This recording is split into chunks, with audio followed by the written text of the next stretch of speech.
We are unapologetic about our socialism. There are also other issues that we firmly believe in, whether it's BDS, right, or whether it's the end goal of seizing the means of production. But calling him a communist is not far off base when he talks about seizing the means of production. That is a communist party plank. Calls himself a democratic socialist. He's not. He's a socialist. He's closer to a communist. He said it. He's on the record saying he wants to put as many socialists in power so he can seize the means of production. This guy, to me, hates the American dream.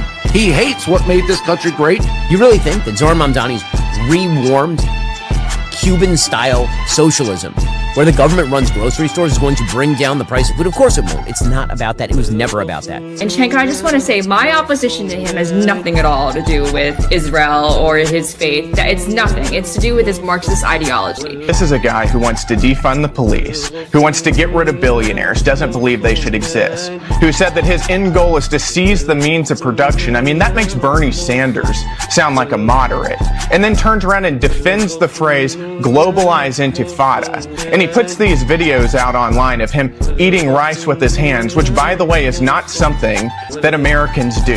That is third world behavior. Do you like capitalism? No, I have many critiques of capitalism. And I think ultimately the definition for me of why I call myself a democratic socialist is the words of Dr. King decades ago. He said, call it democracy or call it democratic socialism. There must be a better distribution of wealth for all of God's children in this country. And that's what I'm focused on, is dignity and taking on income inequality. Hello, hello, hello. Welcome to another edition of the show. I am Matthew Hunter, joined by two amazing guests from DSA to talk about Zohran Mamdani, Mamdani mania, as it's seemingly taken over the nation in a way that I think the Bernie Sanders campaign didn't do. So I cannot wait to dive into that. Obviously, the DSA National Convention is coming up, so it seems to be hitting at this sort of peak moment for DSA, sort of resurgence. I saw a post from a DSA member a few days ago saying that there's been a 20% increase in DSA membership nationwide. So definitely a resurgence of DSA a la 2016. Going to talk about the convention. I want to talk a little bit about DSA caucuses and factionalism, so to speak, and how DSA organizing is really done. I think there might be some misconceptions about that, or some misframing about maybe how DSA should be looked at, I think, by the left. And plus, even though this wasn't really on the show's docket when we scheduled the show, AOC's vote in regards to Palestine came up in the last couple of days, and her statement, I think it was yesterday, seemed to spark, obviously, a lot of controversy over defensive munitions. So I want to dive into that one as well. But I'm joined by two amazing guests. I'll start with Jordan. Jordan, feel free to introduce yourself to the audience. Hi there. My name is Jordan, or JJ. I'm a member of the Philadelphia DSA chapter. I'm a member of our local steering committee, and I'm a national delegate for the 2025 National Convention. And I'm going to be pushing the Springs of Revolution platform for national, and I'm excited to be here. And one of our amazing candidates is with us also, Francesca down there. And yeah, that's me. Francesca, do you want to introduce yourself? Absolutely. Thank you for having us. I'm Francesca. I'm originally from Italy, but I've been in the US for a few years, and I'm based in Connecticut. I'm a member of Connecticut DSA, former chapter co-chair, currently on the steering committee, also a delegate for the National Convention, and I'm one of the 5 people who is running for national leadership on the Springs of Revolution slate. Thank you so much for joining me, comrades. I mean, this is seemingly, like I said, a real resurgence of DSA. Let's start with Zohran Mamdani. His campaign for the New York mayor race and winning the Democratic primary in really huge numbers. There's been a lot of analysis coming out of it. There's been some recent news about Mamdani sort of taking on Bill de Blasio's team members in his campaign.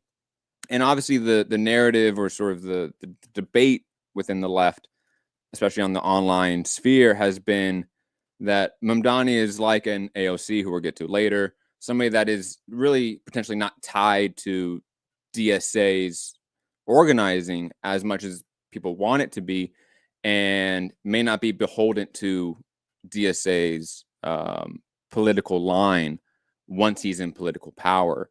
But overall, thoughts on the campaign, thoughts on what this means for DSA, because obviously it seems like this was the spearhead for this resurgence of DSA with 20% rise in membership nationally. I know there was huge membership rise in New York City specifically, obviously, with this campaign. What does it mean for DSA? What does it mean, obviously, for the overall left movement, working class movement in the U.S. as well? JJ, start with you. Yeah, no, I think that's really well said. I think that something that gleamed from the Zohran campaign, in my opinion, is that it really proved a point that there's been a lot of internal struggle within DSA about how bold of stances our elected officials should take. And the biggest success of the campaign, in my opinion, is definitely the idea that we don't have to shy away. We don't have to water down our politics. We don't have to water down our platform. We don't have to water down our ideas. A long time, there's been this internal struggle of what's palatable versus what represents a socialist vision. And I think that Zohran was really able to coalesce both schools of thought within the campaign. We had people that skew more on the DSA left helping with the policy platform, helping set up canvases in different areas. And on top of that, we were really able to unite a lot of different sects of the socialist movement together within the campaign. So it really helped kind of portray a really bold vision and coalesce that. And I think that that's always going to be really good for the organization when stronger campaigns are able to stay true and stay bold to the policy platform.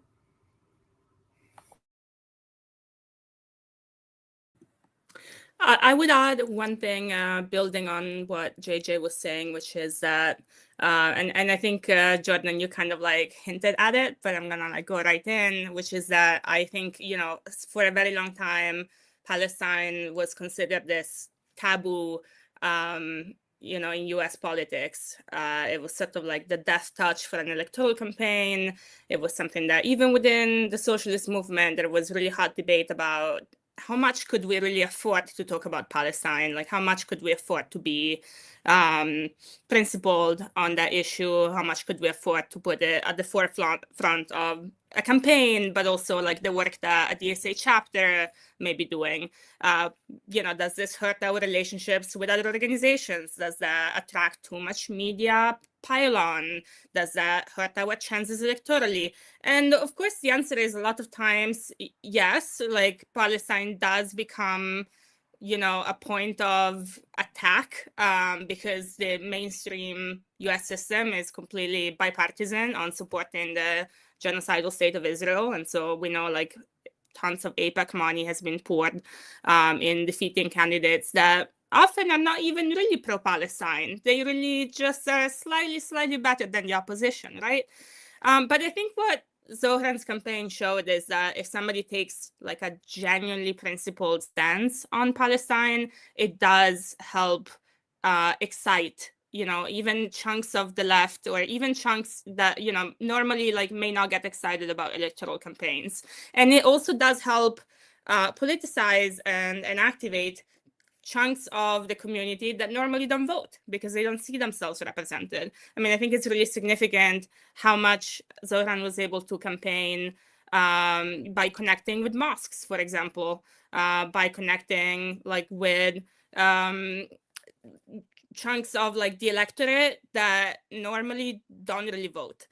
This was one of the analysis that came out from Andrew Cuomo's campaign afterwards, where they said, and of course we have to take it with a grain of salt, but they said all of the people that we counted to vote for us showed up and voted for us. The problem is that Mamdani was able to just completely expand the electoral base. So just to sort of like add what Jordan was saying, I think it's really crucial to think about Mamdani's win in relationship to the last year and 9 months of movements, of disruptions, of agitation against the Democratic Party by the Palestinian Solidarity Movement.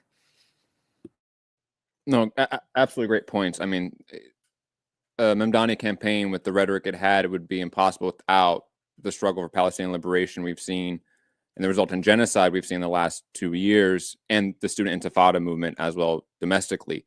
Those sort of open those pathways, I think, for that rhetoric for Mamdani to engage with and for people to be receptive of it. Absolutely. One critique I've seen of DSA is, and I'll be honest, I sort of share this critique, is the hyper focus, if I can use that term, on electoral politics. Now, I'm one to say that electoral politics is a necessary tactic in any struggle, especially when that avenue is open. Though I see maybe a disconnect between connecting electoral movement, electoral struggle to then community struggles, right? DSA LA famously has 4 members in city council, but DSA LA is somewhat very far removed from community organizing, community movements. It's very much hyper focus on those electoral politics of the matter. What are those struggles, and can Mamdani or other future DSA campaigns bridge that gap between an electoral movement and then combining it with community progress, so to speak? JJ? Yeah, no, I think that's a great point. I think that this is something that has been, again, very much an internalized struggle within the organization. I mean, you have the international committee pushing for very strong lines on forming an internationalist movement and trying to form coalitions with groups like Progressive International. And on top of that, something to be said about how DSA is refocused on trying to capture different sects of the labor movement, for example, and getting more integrated with labor organizing. And you have different chapters being very, very focused on forming coherent mutual aid networks and disaster relief. And in general, I think that you also see at the local level, you see a lot of immigrant justice campaigns being launched. You have the No Appetite for Apartheid campaign being launched to create boycott from Israeli goods. And on top of that, you see the Mask Off Maersk campaign to help push for an arms embargo on Israel. So I think that what you're seeing is the strength of Big Tent organizing, in the sense that there's a lot of different campaigns and initiatives that folks are taking all across the country that don't have anything to do with electoral organizing. Because when I first started in DSA in 2015 as a YDSA organizer, I was one of the electoral organizers myself. I was out here collecting petitions for the Green New Deal as like a 16, 17-year-old. So I share those critiques, because people get funneled into DSA, they get into their local electoral committee, and they don't get to see things with a broader vision. They see these campaigns they get funneled into, and that's it. That's organizing for them. And I think that over time, the organization has done a significantly better job, still not perfect, but significantly better job at integrating people into different areas of work. And I think that critique still holds true to some extent, but I think that gap has definitely been bridged over the past couple of years, thanks to a lot of the work of the Palestine Solidarity Movement, the internationalist movement that's growing within the organization, and folks being very, very principled through their locals to try to push stronger lines within the national organization. Yeah, I mean, like Jordan, in the wing of the organization that is also skeptical about electoralism as a unique focus, as the sole or primary focus. And Matt, you were touching on it. I think what you were saying about the fact that you wouldn't see Zohran's win without the Palestine movement over the last couple of years, without people being in the streets and making space for a certain kind of messaging, certain kind of rhetoric, creating the appetite for a candidate like Zohran. It's unlikely that he would have won. And he's an exceptional candidate in a lot of ways, but also he benefited from the fact that there is a very strongly organized left in New York City. Like there is, and not just the sort of, political socialist left that may identify as socialist or a communist or social democrat or whatever else, but also like an ecosystem of community organizations that are connected to it. Whether it's tenant unions, whether it's the labor movement, whether it's other forms of community organizations, faith communities, all of these constituencies are organized constituencies that came out and were able to came out in an organized, disciplined way to support Zohran with canvases, to support Zohran with endorsements, to allow him to speak to faith congregations in union halls. So you need this kind of like fertile, organized ecosystem in any given location to be able to have the conditions for an electoral win like Zohran's. And so, I think that for right now, there is a lot of discussion and, of course, a lot of appetite to try to replicate Zohran's campaign. I think probably like it happened with AOC in 2018, there will be a wave of excitement and we may get some like really fantastic, progressive electoral wins out of it. But also my hesitation, or rather, what I would tell my comrades in locations that are not New York City or like LA or Chicago is that we can just, even if we find a new Zohran, even somebody as charismatic as him, as talented, as principled, all of that, you can't quite have Zohran's win without first doing the work of organizing people in the community, like whether it's, again, labor movement, tenant movement, social movements, all of it.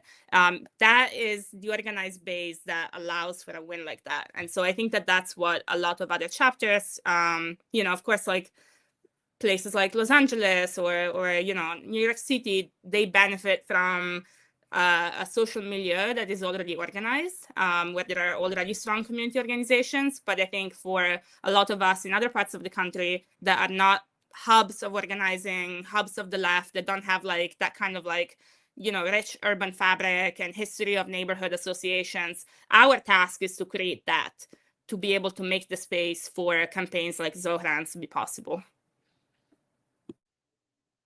No, excellent points. I agree with everything you all are saying. I want to get to sort of trying to understand DSA as an organization. Because I think a lot of people tend to think of DSA as like a singular organization, like similar to PSL, FRSO, CPUSA, these other sort of singular organizations with a singular party platform. DSA to me, and I was in DSA for a very brief period of time, was not that active, I'll be honest. So I don't have as much insider understanding of it. But from the outsider perspective, to me, DSA looks more like a broad coalition group that has many different, for lack of a better term, individual organizations within them, whether the factions or the working groups. And my understanding of the difference between a working group and a caucus is a little bit poor, to be honest. Again, I don't understand the DSA structure that well.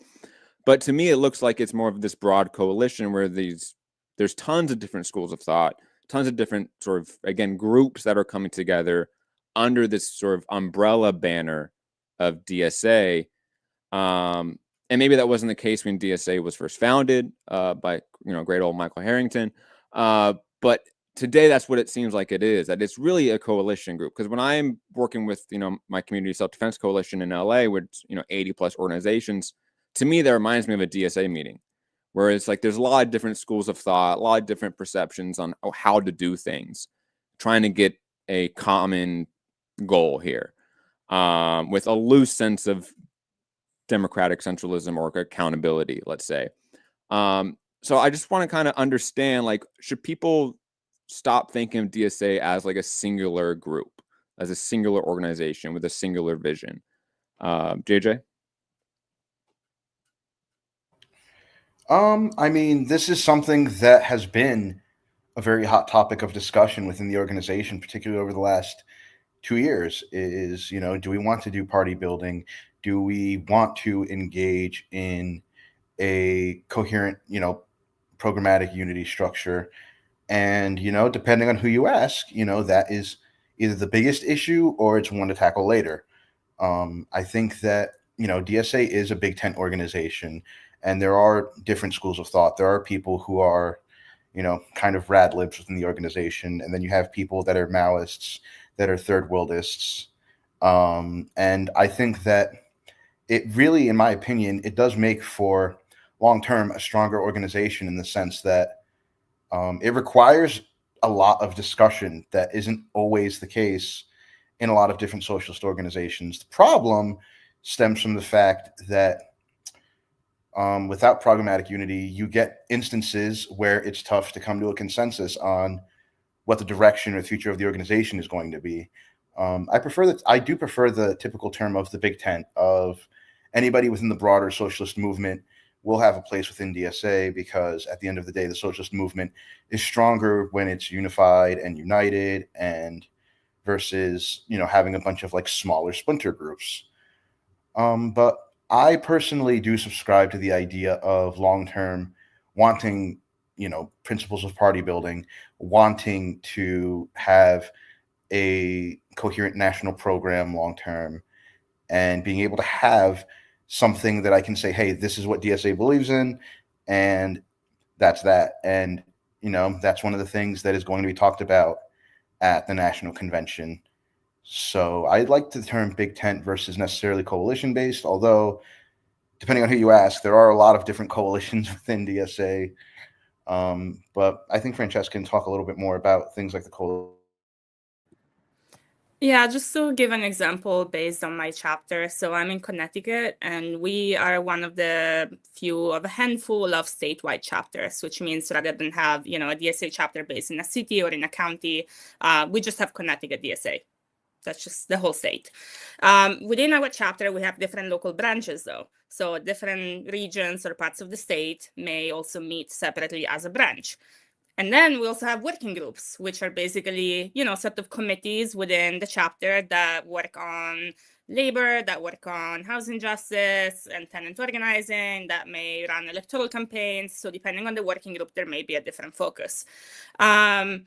Now, you can imagine that the kinds of people who maybe get involved in our eco-socialist working group when we're doing a campaign in solidarity with Stop Cop City in Atlanta, and the people who get involved with our electoral working group when we're running, a local re-election campaign for a city councilor, and the people who get involved in our labor working group when we show up to a picket for a labor union.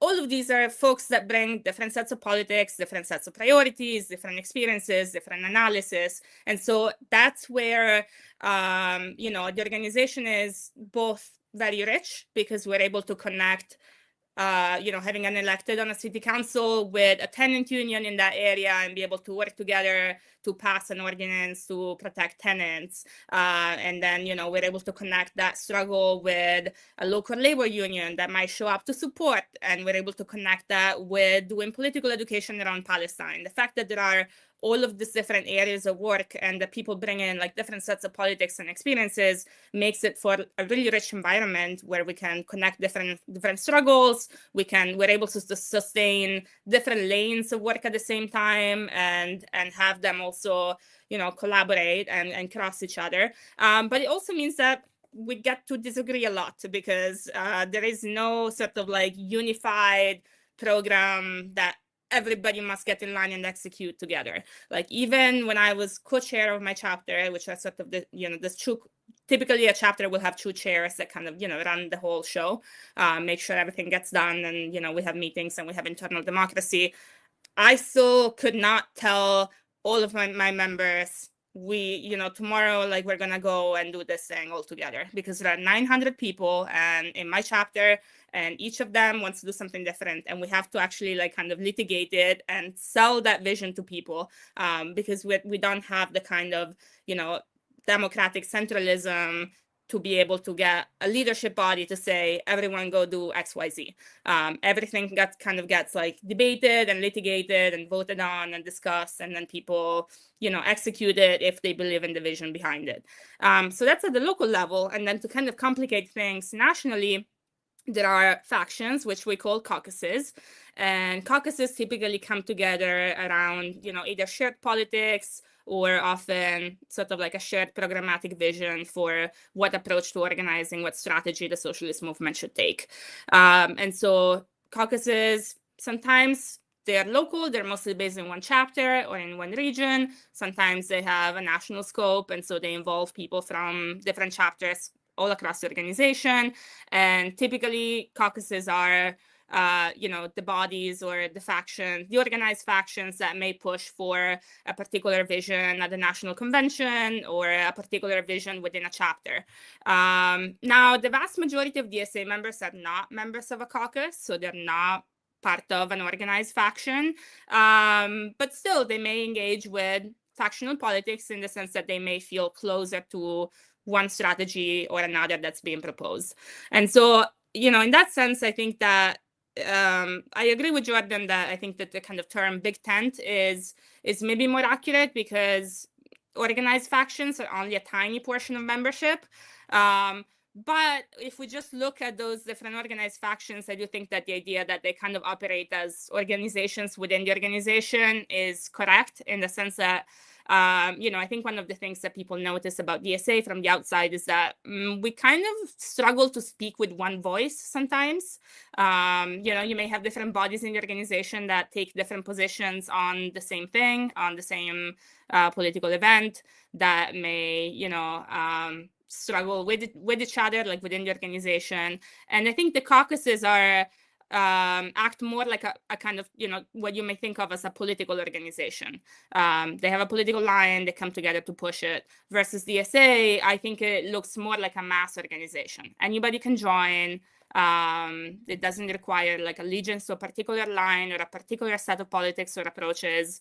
And it's really like, it's open to everyone. And so then internally we get to kind of litigate like what to do with this mass organization that we have on our hands. To use AOC's vote regarding the Iron Dome and her statement yesterday as sort of an example of how can DSA hold elected officials accountable? Because it's part of sort of understanding the structure of DSA. Because I've had DSA members say that there's a process to actually like censor members, right? Like there is some sort of process of accountability within DSA, but to be honest, I haven't read DSA's like constitution, so I don't know the bylaw. But I'm curious, like, what is that sort of system of accountability for a statement that, from my understanding, almost got universal disdain across the board? It's seen from even most people within DSA seem to be really against the framing of this argument, the vote itself. For those that don't know, Major Green Taylor, the fascist in office, put out a vote for stopping what AOC called defensive munitions and the funding for them to Israel. And obviously a lot of people critique that, saying that, well, that is still helping out a fascist genocidal state right now. But AOC is such a big figure in politics, and obviously such a big figure within DSA politics as well. What is sort of that structure to hold elected officials accountable? I know on the local level, a lot of people are upset with the way. Nope, I just saw the statement from DSA right there. I did not see that. But obviously, your thoughts on the vote, the thoughts on the system of accountability DSA has. And should it be improved upon? I know talks of democratic centralism scares some folks, and I understand that. As somebody that is in an organization with democratic centralism, I understand the hesitation from a lot of comrades when that term is brought up. So just want to get your thoughts on those matters. JJ? Well, Matt, you brought up a great time for this. So at National Convention, there are a variety of different mechanisms that could potentially be employed on elected officials that do these types of mistakes. We've got a resolution for a unified censure process. We've got an explicit resolution to censure AOC on the table. And personally, one of my favorite ones is an amendment that the Springs of Revolution authored, and that is known as One DSA, a unified endorsement process. And so the idea behind that is an ability to have elected officials held accountable and having a unified electoral process, and also a unified way to rescind a endorsement, because AOC is not endorsed by National DSA. She's endorsed by New York City DSA. And so the goal of One DSA is to have a unified endorsement process and to be able to empower our NPC to be able to rescind that should a statement that is not within the bounds of the organization be thrust upon? For example, say defending funding the Zionist entity of Israel. So it's great that this happened to come up, because there are a lot of discussions about strengthening these enforcement mechanisms. And I think that it's really important that we have, for example, a unified endorsement process. And that's why it's called One DSA, because one of the main arguments behind it has been to empower smaller chapters to get national resources for smaller chapters' elected officials. But simultaneously, when somebody steps out of line the way that AOC has in defending this vote, there's actual enforcement mechanisms in place. We have things like the AOC censure resolution vote that I think is crucial, because this type of behavior cannot just be allowed. But I think that long term, and why I'm personally pushing for One DSA as someone pushing the Springs of Revolution platform, is that we need to be able to ensure that this does not happen any further. So it's a great question you bring up about how can we prevent this. Well, in a couple of weeks, we're going to go through a couple of interesting ways to try to prevent that. Speaking of SOR, I think Francesca can talk a little bit more about this too.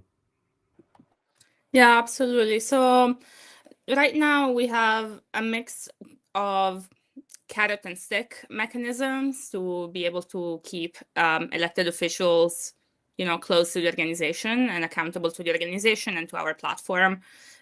So the carrot may be things like, typically chapters with an electoral program will have a socialist in office committee. So that's, a committee of people who are tasked with meeting with our electeds on a regular basis, helping them, do power mapping, think strategically about legislation they want to introduce, keep them connected to the rest of the chapter, but also work with them when electeds may make mistakes and, do and say things that damage the movement, damage the organization that we don't think are aligned with us. So socialist in office committees are one of the main ways that in the kind of day-to-day of our work, we use that as a way to stay connected between the chapter as a whole and somebody that we may have in office. Then, of course, there is the endorsement in itself. When somebody gets endorsed by a DSA chapter, that means the chapter is going to show up, is going to organize canvases, is going to knock doors, make phone calls, invest resources. And so that's another kind of like big carrot element where, electeds or people who are running for office, candidates who want to get a DSA endorsement, because that DSA has proved in several locations to be quite a powerful electoral machine, especially for candidates that, have less traditional background, are not backed by super PACs or huge amounts of money, etc. Gaining a DSA endorsement can be the make or break for somebody to win a local campaign. Now, on the stick side, we do have mechanisms to revoke endorsements, to censure candidates or elected officials, even to expel them. So all of these are, present within the organization, but I think the history of the last few years has shown that the bar to get to those mechanisms is really high. And there is a hesitation within the organization to do so. Because of, media shitstorm, because, the calculation may be like, okay, well, maybe this person is not aligned with us, they're messing up, but we don't want to damage them because the opponent would be worse. As well as, genuine disagreements within the organization about what are acceptable trade-offs. I was part of the Palestine Solidarity and BDS working group of DSA a couple years ago. And we had a huge conflict within the organization about Jamal Bowman's vote to fund the Iron Dome, which I think we sort of see repeated with AOC today, right? So the same fight that was already happening 2 years ago around Palestine, around voting for military funding, we have not quite solved those internal contradictions yet. But there were, real trade-offs between different lanes of organizing that some different people were doing happening within the organization. We had comrades who were working on trying to push a Green New Deal bill, and Jamal Bowman was extremely crucial to be able to that project. And then at the same time, comrades like me who were working on Palestine Solidarity, who were saying, no, this is a red line, and somebody who crosses that red line is not reliable, is not a cadre candidate, is not somebody who will have your back, is somebody that will, it means that they are sensitive to mainstream pressures from within the Democratic Party, and they will backslide, which is something that we've been seeing with AOC. This latest case, I think, is particularly egregious, but she's really been, under critique for a while for several votes and positions that she's taken. So, yeah, I think like Jordan was saying, there's a few of us within the organization that have been working on, I would say, two different kinds of mechanisms that we think should be strengthened. On one hand, in the endorsement process itself, having, a more rigorous endorsement process where we don't just endorse any kind of, garden variety progressive who shows up to a DSA chapter, signs up for a membership 5 minutes before and says, yes, I'm one of you, but doesn't really have like a history, doesn't have a relationship of accountability with a chapter, has not, developed as a politician through the socialist movement, but just sort of showed up to get free labor. So we want to, on one hand, prevent those kinds of endorsement and say, somebody who gets a DSA endorsement should really be committed to our platform, should really commit to not crossing certain red lines, and ideally should be someone that has been organizing together with a DSA chapter for some time. And then on the other hand, the second kind of mechanism that we're trying to strengthen, as Jordan was describing, is having, a clear process for what do we do when candidates that may be endorsed by a local chapter are in conflict with the national organization. This has come up not just with AOC, but with, several other people over the last few years. And so figuring out what do we do in that kind of situation so that we don't have, maybe one chapter like New York that continues to endorse a candidate that most of the rest of the organization finds not in step with us, not aligned with what we think a socialist in office should do. I would say I would add, a third element to this, which I think goes back to what I was saying earlier about having an organized working class and an organized socialist movement, which is that, both with the carrot and the stick, all of this really only matters if we have a weight in whether somebody is successful or not in their career. So if someone could run and win without a DSA endorsement, if they don't really need our labor, then probably they are not really going to be accountable to us once they get in office, right? And so that's where we've run into some of the biggest issues, not exclusively, but most often with federally endorsed candidates like AOC, like Jamal Bowman, because those folks are, running much bigger campaigns than just DSA, as it's natural to be able to get to federal office, are getting, are fundraising way beyond what DSA can fundraise, and so they have less accountability to us. And I think going back to the Zohran conversation earlier, I do think Zohran is going to face a lot of pressures from the establishment. We're already seeing it. I do think that we need to be prepared for him to disappoint us, because he will face pressures from the Democratic Party. One thing that makes me a little bit more hopeful when it comes to Zohran compared to AOC is that he is somebody whose political career was shaped by being a DSA member, by organizing with the chapter, by getting elected and then running several campaigns in very close relationship with New York DSA. And so I do think that on some level, the relationship that he has with the movement backing him is different from AOC's. And I guess, it's a bit of an experiment. We've not had somebody in such high and executive office before. So we will have to see whether that's enough. to keep him connected to the movements that elected him or not. I think it's an exciting experiment. I think it's an interesting test for the socialist movement, not just DSA, but I think the movement more broadly in the US. But there's no guarantees. So, we will have to see like how much we can continue to work closely to him, how much he continues to see himself as accountable to the movements that elected him, and how much the kind of organized left and community organizations in New York continue to be involved in actually implementing the program that he proposed, and so bringing the organized strength of the working class to be able to implement some of the reforms that he ran on. Excellent points. I think with Mamdani, I think a lot of people, should rightly expect some level of disappointment. I think it's just natural. I think when you get into that level of office, especially in New York City, I mean, it's the largest police force in the nation. It has its own necessary material contradictions that I think are going to be really tough to grapple with. So I'm not expecting much for Mamdani. I do think what can be built off of it is the more important analysis for the future. I think, expect him to come in and enact all of his policies, I think is just going to be an impossibility with New York politics. And then there's the element of red baiting. I mean, there's a reason why I played all those clips in the beginning of the intro.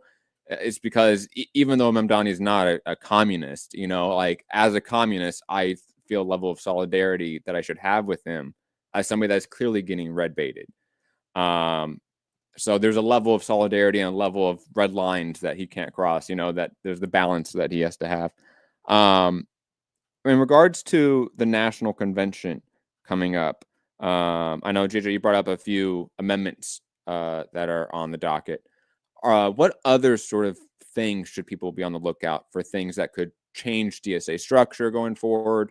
And also, I want you guys to sort of maybe dive a little bit more in on the Springs of Revolution caucus that was recently formed. I'm greatly intrigued by it. So I just want you guys to go a little bit more in depth with that one as well.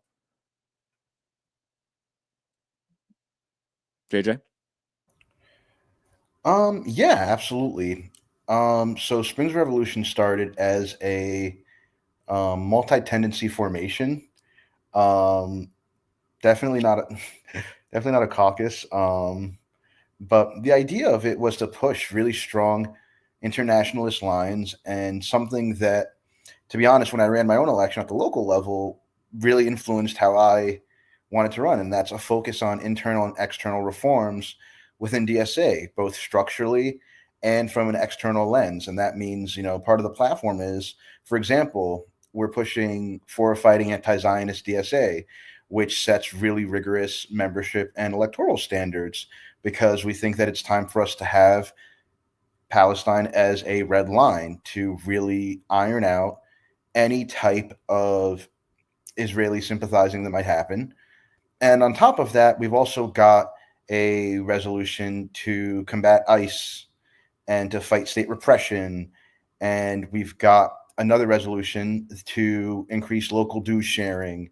And the idea is to really push internal and external reforms throughout the organization. But to be honest, on this one, I definitely want to highlight from what Francesca has to say, since she's one of our 5 NPC candidates and can definitely do a much better job putting out the political vision than I could personally. Yeah, so to go back to maybe the big picture of what do we expect to see at the convention? Of course, we have our platform, but a lot of other factions and, as well as on caucus comrades and chapter leaders are putting forth their own proposals. So I think 2028 is going to be a big question, probably a fairly uncontroversial one. I think that the general sentiment is that we should prepare for a possible May Day strike, as is being sort of hinted at and suggested by UAW President Sean Fain. UAW has been encouraging other unions to align their chapters with the UAW their contracts with the UAW contract to be able to set the stage for a possible mass strike in 2028. So there's a lot of discussion within the organization, and I do think that it's going to be like a fairly uncontroversial proposal to pass to just start building infrastructure to get the parts of the labor movement that DSA members are involved in strike ready, should that possible mass strike come to fruition in 2028. The election, of course, is another big question in 2028. So we put forth a proposal to direct DSA to start entering conversations with other forces on the left, as well as labor, as well as social movements, to start thinking about what could an independent, unified, left, labor, progressive challenge could look like in 2028, should a coalition along those lines be able to come together and form in the next few years. This is because we saw coming out of the 2024 election, we started to see the beginning of collaboration between different forces on the left, for example, with the Green Party and PSL cross-endorsing each other's campaigns, helping each other get on the ballot in different states, and but also with, organizations that were coming out of the Palestine movement, like Abandon Harris, which was, of course, first Abandon Biden, endorsing a third-party vote. I think all of these initiatives, unfortunately, started coordinating a little bit too late in the game, a little bit too close to the election for like an actual, strong coalition to be able to come together. But we don't know if that may be different going towards 2028, and if there might be an appetite for more coordination across different forces on the left. And so our United Front resolution is really about entering these conversations as DSA, should that kind of coalition be able to coalesce. And we think that's important, not just because of the 2028 election, but so that we can start building that kind of independent infrastructure. And, for example, explore whether, a third party run that may include DSA and may include PSL or the Green Party or WFP be viable at the local level in certain local races. So 2028, I think, is going to be one of the big themes for convention. Palestine, of course. There are several proposals around Palestine, some of them focusing more on, strengthening the organization's position, whether it's by endorsing like a one-state solution, whether it's by changing some of the language we use to describe the occupation in our communications. And then there are some that are more programmatic and focus more on what organizing strategies should we set as priorities for the organization. Ours, I think, is the most robust because it includes a mix of all of these things. So on one hand, we adopt the Thawabit, which are the unified principles for the Palestinian struggle, set by the Palestinian resistance itself, as sort of, the principles like informing our organizational position on the issue. We also set membership and electoral endorsement standards, making Palestine a stronger red line than it has been in the past. But we also have an organizing plan that is really multifaceted and very adaptable to different local conditions, and sort of targeting everything from, union organizing to community organizing with like mass boycotts, to like the push for an arms embargo, as well as divestment. And so we're setting up a kind of like multi-pronged, multi-level approach to strengthening like the organizing for Palestine in the organization. And then there are, on the electoral front, there are, I think, several resolutions that move towards the direction of party building. So whether by, adopting a program or expanding our existing program, or by setting like stronger, enforcement mechanisms and red lines for endorsement and revoking endorsement, as we were discussing earlier, thinking about like running a slate of DSA members for Congress across the United States, which I'm a little bit skeptical about, but it is a proposal. And I honestly am open to being convinced on the convention floor through the debate. But I think there is sort of appetite within the organization to, whichever approach different factions may favor, but to start making like a stronger and kind of more cohesive and more party-oriented like intervention on the electoral arena in the coming years. And then we have a few different internal reforms that I think have more to do with, organizational health. So there's a proposal to expand our national leadership. There are several proposals to create like more uniform practices across chapters, things around the budget. So some of it is like, little structural reforms that we do as we go, because like you mentioned earlier, DSA was a much smaller organization up until a decade ago. It really exploded in membership in 2016 and then in 2020 again. And then this year we've had huge growth, actually not just because of Zohran's campaign, but since the Trump inauguration and the election, really. So we've had 20% growth in membership since end of 2024, beginning of 2025. And so in a way, we inherited internal structures that were created for an organization of 8,000 people, and now we have more than 80,000. So there's constant sort of like tinkering with internal structures and procedures to be able to adapt the organization as we continue to grow and to change. Yeah, speaking on the growth of DSA, I recently read for our club study group. For those who don't know, I'm in CPUSA Southeast LA Club, and we read a Gus Hall piece from like 1989, and there was a couple of lines about DSA in there that were very dismissive, and in hindsight, totally ironic, as obviously DSA is a much bigger organization now than CPUSA is. I just found it hilarious in terms of the irony of it.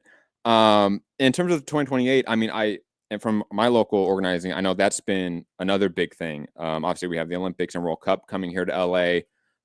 It coincides with that time.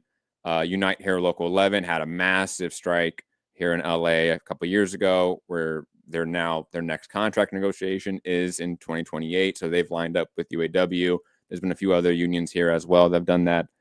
So it seems like that is going to be a big year for labor strikes. I also find it very interesting the point about the sort of trying to analyze that PSL Green Party alignment last year and what that means. Internally for our party, Joe Sims, our national co-chair, came out with a keynote speech, I think a couple of days ago, and he made mention of the fact that we need to maybe adopt sort of that line. We're working either with the Green Party or Working Families Party, and running far more elections. He mentioned that he's going to run in New York City potentially. So it's interesting that seeing other organizations sort of pick up on that this might be sort of a changing of the wind in regards to electoral organizing, that there is much more appetite for like broad left unity in these measures. I know, a couple of years ago locally, like PSL and DSA were running competing elections locally. And luckily, it didn't mean that we got the establishment Democrat to win again. DSA won, but it was the potential risk there that there was not that coalescing of forces and organizing. Potentially that could be something that changes in the very near future. Is there any other sort of last points about DSA or sort of misconceptions about DSA organizing that you want folks to sort of be corrected on? DSA is an organization that probably gets the most criticism online, probably because it's the biggest organization as well. And I've always had a soft spot for DSA comrades. You two are a great example of that. I followed you both for years now. And I love the work you both do. So is there any sort of misconceptions about DSA organizing or particulars about DSA organizing that you want folks on the outside to sort of know? I'm going to jump in there. First of all, I think in 1989, had I been around, I probably would have been very dismissive of DSA as well. As a communist who does, pro-Palestine organizing, I think the kind of anti-communist, like labor Zionist political lines of the organization in the 80s were worth making fun of. But I think beyond that, maybe the main misconception to clear, is what we were talking about at the beginning. I think a lot of people have formed an opinion of DSA based on some of the most visible chapters, and those chapters are most visible because of the electoral work that they do and some of the electoral wins that they're able to achieve. And all of that is important. And, but in a way, I do think that kind of like skepticism on the left, in a way, does replicate a kind of like single-minded focus on electoralism, even maybe while critiquing it. So there's folks who are very up in arms against DSA because of the we elect candidates in New York, in Los Angeles, in Portland, on the Democratic Party ballot, and there's very, very fruitful debates about that that I think are worth having on the left. And obviously, I'm part of the wing of the organization that would like to see us moving towards building independent infrastructure, not in decades, but in years. But at the same time, even if you hate all of that, even if you will never knock on the door to canvass for a politician ever in your life, there's tons of other work that is going on in DSA chapters. I mean, in my state, we basically revived the tenant movement. There had been no real, tenant unions or tenant movements in decades in Connecticut. And we kind of single-handedly restarted that and politicized housing as an issue and as a terrain of struggle in the state. Of course, there's all of the labor organizing, there's all the Palestine organizing, there's DSA chapters getting involved in ICE Watch and immigrant defense. There are DSA chapters, doing security and marshalling for community organizations, for drag shows, for rallies. So I do think that maybe highlighting a little bit the kind of diversity of organizing that is happening within the organization is probably something that I would like, other people on the left to be aware of, and to also be a little bit more curious, beyond the kind of Twitter critiques of, DSA endorsed electeds, which are important and valid, and a huge internal conversation within the organization as well. The last thing I would add about what you were mentioning with the kind of appetite for more left unity that we're seeing across different organizations, I do want to kind of shout out the experience of the uncommitted movement, as well as after that, a chunk of the uncommitted movement. Obviously, there was a split within the uncommitted movement, with some parts of the national leadership, particularly Michigan, basically coming out for a sort of non-endorsement of the Harris campaign. They, of course, say it's not an endorsement, but the messaging put out was to support strategic vote against Trump in swing states, and also discouraging voting third party. So, you can kind of put 2 + 2 together. At the end of the day, they were directing people to vote for Harris, while not, putting out a statement of support for the candidate herself. And then another chunk of the uncommitted movement really broke with that and was really unsatisfied by that position, and went into some variations of basically a vote strike. In DSA, that version of the campaign was most often called No Votes for Genocide. That's what I led in Connecticut. That's what other comrades led in other states. But there were similar campaigns in other parts of the country. I believe the Wisconsin uncommitted leadership sort of took that position. There was a campaign in Georgia. And so a whole chunk of the movement that was coming out of uncommitted, when push came to shove, close to the election, said, none of our demands have been met.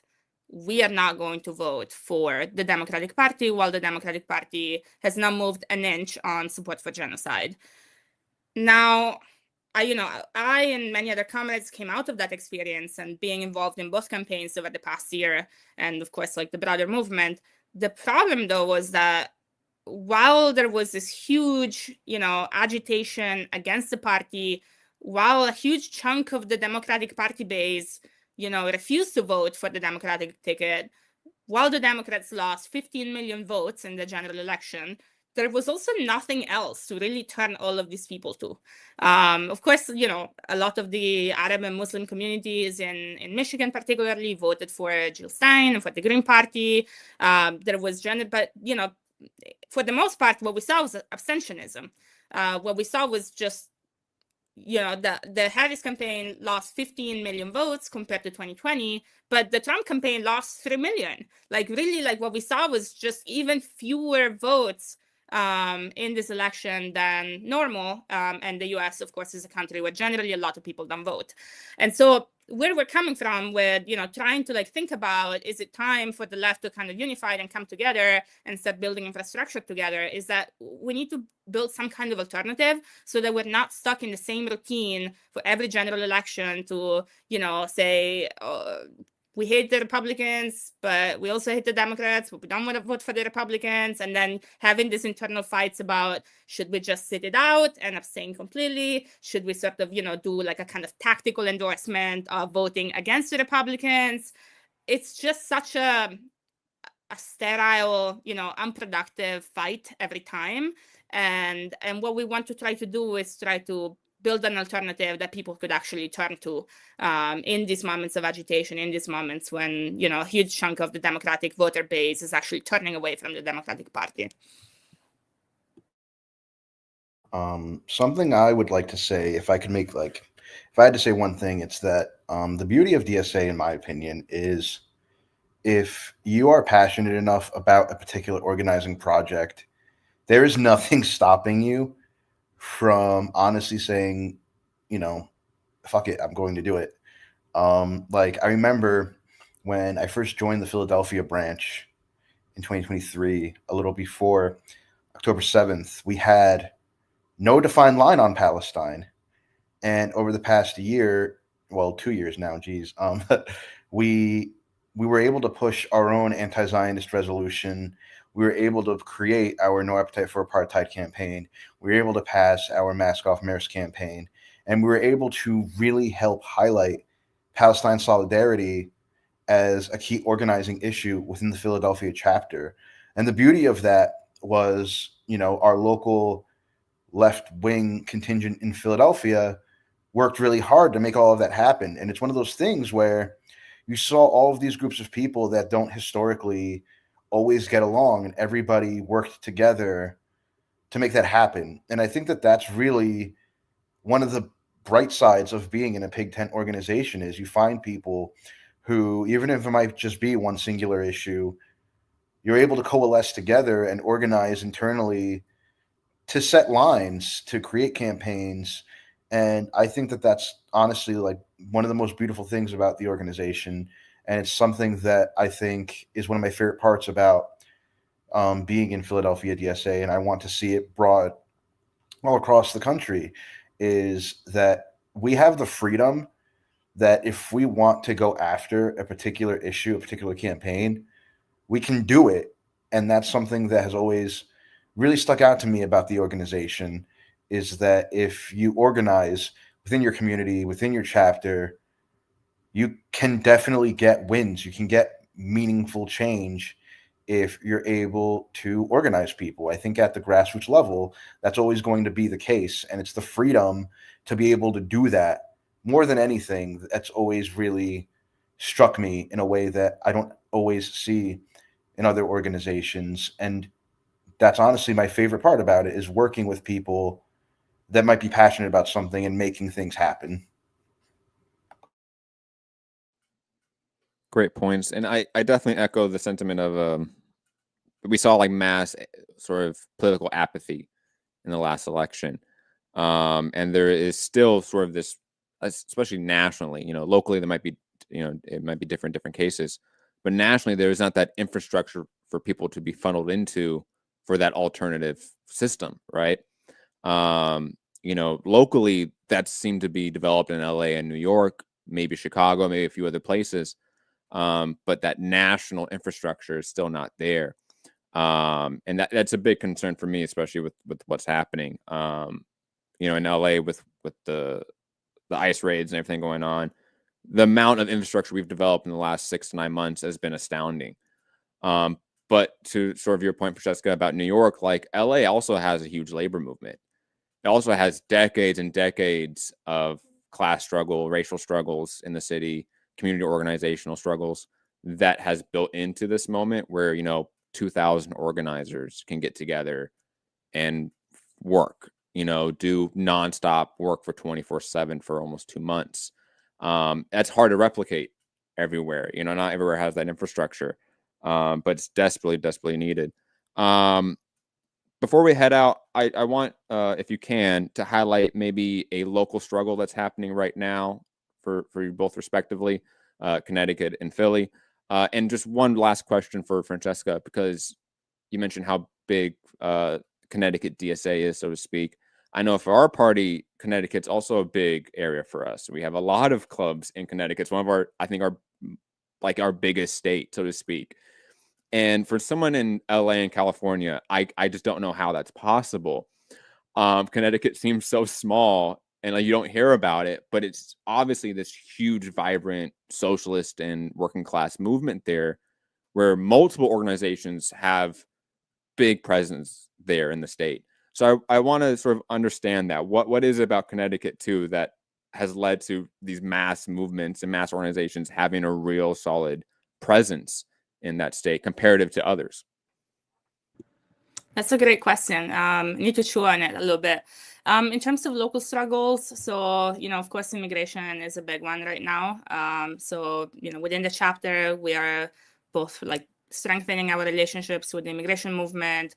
Given that we have such a huge mass of members, we're sending folks into programs like ICE Watch, court accompaniment, helping with hotlines, etc.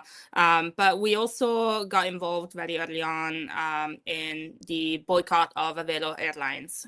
So this is the first commercial airline to take up a contract with the government to run deportation flights. Typically, deportation flights are run by charter airlines, and so this is a pretty huge development.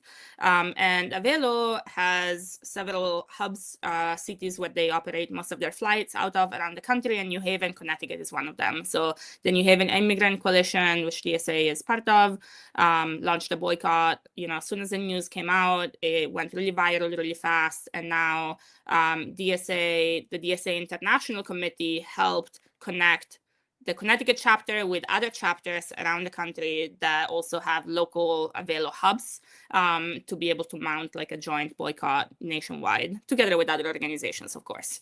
So that's a pretty big one that we are kind of ramping up and working to expand in the next few months. Another interesting project that I want to highlight that's fairly new and fairly experimental. So I can't say yet, how successful it will be or what kind of wins we may get. But our local education justice working group, which is mostly composed of educators and librarians, is looking to launch a parent organizing project. So to fight, to connect parents of kids in public schools together with educators to fight for things like more funding for public schools, etc. Now I think that this is quite significant, and I'm very interested in seeing how it's going to go locally, because only the right wing is organizing parents. Schools have become this huge site of anti-trans panic, moral panics around wokeness, about racial justice, about the woke mob rewriting history, etc. And it's a really intense site of agitation for the right. And so we want to see if we can get in and do the same thing from the left and kind of create a challenge to the right wing, having this kind of hyper focus on parents and kids and schools as one of their kind of frontline sites of attack. Now, why is Connecticut such a hub for socialist organizing? And we did work with some CPUSA comrades, particularly a few years ago when we were running a campaign to pass a cap on rent and more eviction protections at the state level, which failed because our housing committee in the Connecticut legislature is packed by landlords.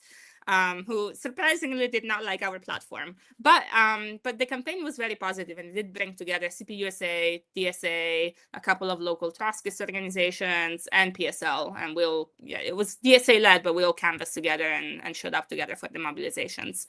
I think the class struggle in Connecticut is really intense. Like, we may not, think about it because there are, places like LA or New York or Chicago or Atlanta that, of course, make the news more when it comes to street mobilizations, as well as, racial justice movements. But Connecticut is the worst state in the country for tenants, for example. We have had some of the steepest increases in rent in the last few years since the pandemic. We did not see a drop in rent prices during COVID. Like, other, people in Philly, for example, told me like, oh, we got really lucky. We signed our lease during COVID, so we got a lower price. I had a friend in Chicago who said the same. In Connecticut, it was the opposite. Prices skyrocketed during COVID. We saw a huge increase in evictions. There is a very low vacancy rate. And so it's one of the worst places in the country to be able to rent. It has the second highest index of inequality after New York.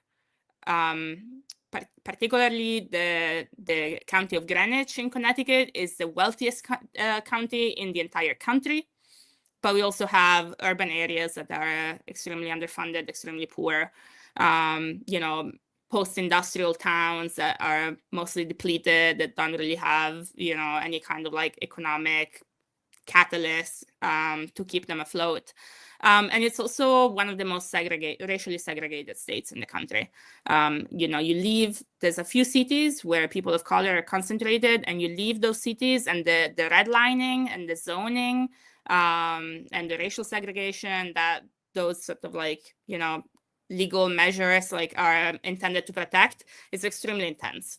And so that's maybe, one of the readings I can give us to how did Connecticut, turn into a hub of socialist organizing. Extremely dire, like, economic inequality, a fairly conservative Democratic Party.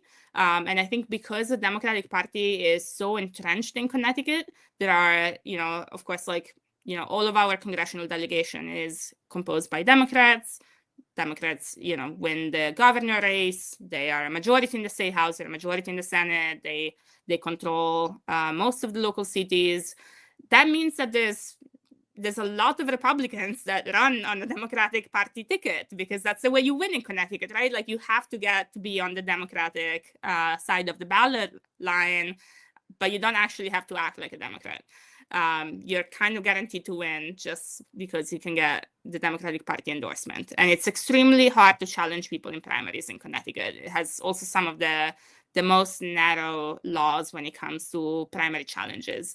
So I think the class struggle is really alive and well in the state.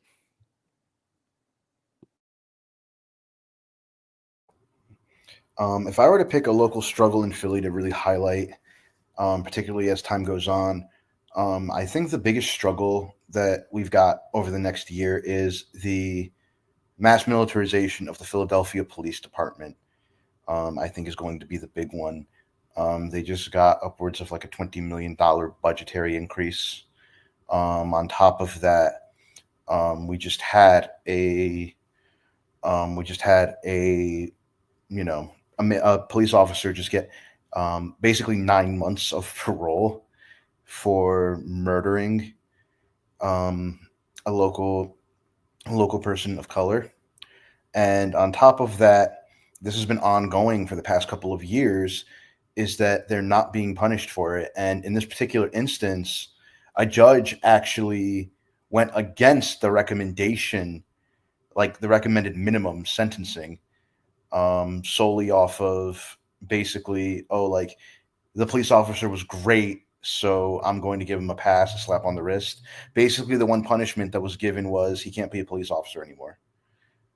Like, this man ended a life, and that's it. So that's been consistently happening. So a big local struggle is going to be organizing against the Philadelphia Police Department. And on top of that, we're dealing with a well-known unhoused crisis in Philadelphia. And we're dealing with a mayor that has basically made it so that we are heavily limited on things like mobile crisis services on top of that, where they can only stay in one place for upwards of about 45 minutes. And then it becomes fine after fine after fine.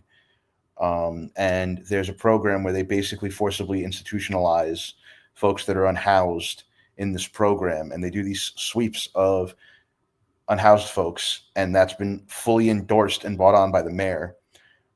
So we're dealing with a mayor that is, mass militarizing the police to a ridiculous extent. They've just started a new drone program to basically spy on protests after all of the mass actions that we did for Palestine, like 2 years ago, basically the week after October 7th. We had the largest pro-Palestine protest in Philadelphia history. We had about 15,000 people march to the Philadelphia Art Museum. And, after that energy and that whole moment, the Philadelphia Police Department has only gotten more and more militarized. So if I have to pick a local campaign that I think is going to be a big site of struggle, it is going to be fighting and organizing against the Philadelphia Police Department over the next couple of years. I mean, I greatly empathize with those respective struggles. LA is obviously a very racially segregated city. The tenant struggle here in LA has been a struggle. It was one of the first protests I was attacked by police, was a LA Tenants Union march in Boyle Heights, and we were attacked by police. It turned into a massive melee. I mean, so tenants organizing something that I understand it could sharpen the class struggle significantly. And obviously the LAPD and LA sheriffs have been notorious here in LA, not just in the last couple of months, but historically. I just want to say, thank you, comrades, for the work that you both do respectively. I know the struggle's hard. I know burnout's real for organizers. So I just want to say I appreciate everything you both do. I know this is not easy work, being a community organizer. And a lot of it's, thankless and not seen in the day of light, but it's a lot of important work. Any final thoughts for the people that are going to be listening and watching? Anywhere that they can find you on social media, anything like that? I guess my final thought would be, obligatory. Everybody that is, that might be listening and is a delegate for National Convention, I highly encourage folks to rank the Springs of Revolution state high on your ballot, because I think that with the impending rise of fascism in this country, we need a bold platform that is equipped to handle this unprecedented time. I think that we need to lead with a new, bold vision for the organization. And I definitely encourage folks to rank all of my SOR comrades highly. I guess given the JJ wrapped us up with a message for DSA members, maybe I will have one for non-DSA members, people who may be watching from other socialist organizations, which is I think in the last year, like around with the Palestine movement, we saw some real left unity starting to come together across different factions of the left. I know I worked in my local coalition with our local PSL chapter. I worked with local Trotskyist organizations, but also then coalitions beyond just like the leftist milieu, right? Like coalitions with the Jewish organizers, coalition with local mosques, coalition with anti-peace activists, pro-peace activists, anti-war activists. So I hope that we can keep that up. I really believe in, I know coalitional work is extremely hard. It's probably the hardest thing I've ever done. But I do think that we can do it. I do think that we can get to a place, crucial conjunctures like 2028, whether it's a strike or the election or both, as a stronger left, if we work together across different organizations and across, sectarian lines. Thank you both so much for coming on the show, and keep up the struggle. Thank you. Thank you so much for having us. It's too much money here. I mean, nobody should be hitting lotto for $36 million and we got people starving in the streets. That is not idealistic. That's just real. That is just stupid. You feel, however, that we're making progress in this country and worldwide? No. I will never say that progress is being made. If you stick a knife in my back 9 inches and pull it out 6 inches, there's no no progress. You pull it all the way out, that's not progress. The progress is healing the wounds that the blow made. They won't even admit the knife is there. Socialism is an integral part of building social justice on this planet. We said that we'll work with anybody, form coalition with anybody that has revolution on their mind. Because of the way this society is organized, because of the violence that exists on the surface everywhere, you have to expect that there are going to be such explosions. You have to expect things like that as reaction.